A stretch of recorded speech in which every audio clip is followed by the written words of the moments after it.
এই জুবিন হল হুলাৰ ভাই মূলা, তাক যোনে যি কয় তাকে কৰে। এই চামকানু মহন্তৰ ইনকাম সেই জুবিনেই নৰ্থ ইষ্ট ফেষ্টিভেলত লৈ যায়, ইফালে পাপন নিয়ে, পাপন চিয়ানা মাল, ই বুৰ্বক হয়, ই ইয়াক যোনে যি জেক দিয়ে। মই পাইছোতো তাক বহুত দিন গানে কি আনে চিনেমাখনত, তাক যোনে জেক দিয়ে সি সেইটোৱে কৰে। চামকানু মহন্তই তাক লৈ যায়, ইফালে গৰিমাই তাক যাব দিল, তাৰ চিজাৰ আছে এই মিৰ্গি। মেইন কথা কি জানো, চামকানু মহন্ত, ননীগোপাল মহন্ত আৰু এটাই ডিজিপিটোৱে তিনিটা শিয়াল জন্ম দিছে মাকে, দালাল। এই গোটেই হিমন্তই বেক কৰাৰ কাৰণে সিহঁতে ইমান দূৰ যাব পাৰিছে। আৰু কেতিয়াবা কংগ্ৰেছৰ পৰাই পইচা খাই আছিল সিহঁতে, বিৰাট বদমাছৰ হাড্ডি হয়, তাৰ প্ৰপাৰ্টি চালে তই মৰি যাবি।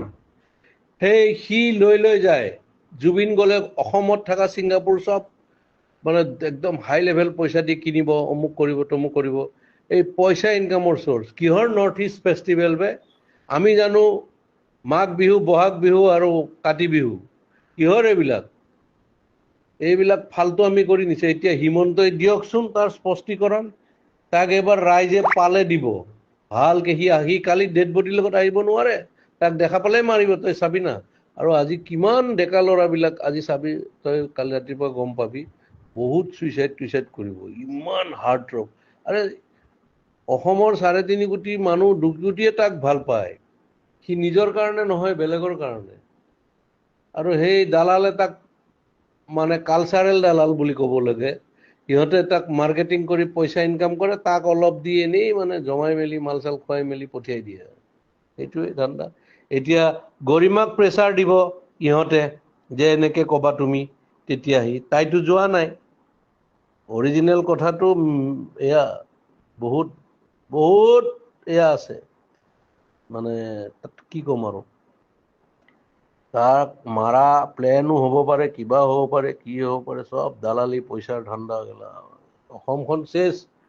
এটা সি অনুষ্ঠান আছিলতো, তাৰ গান, এই লাষ্ট চিনেমাখনৰ ভাইমন দাৰ গানটো সি কি চলিড বনাইছে এই বেমাৰী অৱস্থাত।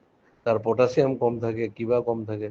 এই নেম কেয়াৰৰ ডক্টৰজনে কৈছেতো এনেকুৱা কথা, পানীত যাব নালাগে, তাৰ এয়া আছে, এই চিজাৰ আছে, এইবিলাক মানে কি কবি আৰু। ই চামকানু মহন্তই চেচ কৰি দিছে গোটেই অসম, আধা লুটিছে সিহঁত। ইফালে হিমন্তই লুটা বুলি কয় নহয়, হিমন্তই এনেকুৱা চান্স যে ডিজিপিটো কিনি আছে চোৰটো এটা, সি খালে পেটলাটো।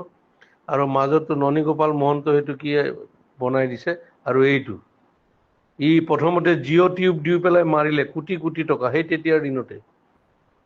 এয়া হ'ল, এয়া কি কবি আৰু, অসমীয়া মানুহৰ দুৰ্ভাগ্য। আজি বহুত বেয়া লাগিছে মানে।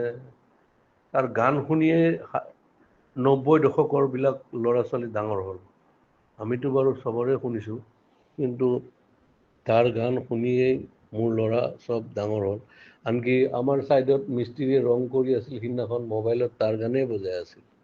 এই তেনেকুৱা কথা আৰু কি কৰিবি ক, এইটো দুৰ্ভাগ্য। সিও বেপৰুৱা মানুহ, সিও মানে এনেকুৱা, সেইকাৰণে হ'ল আৰু।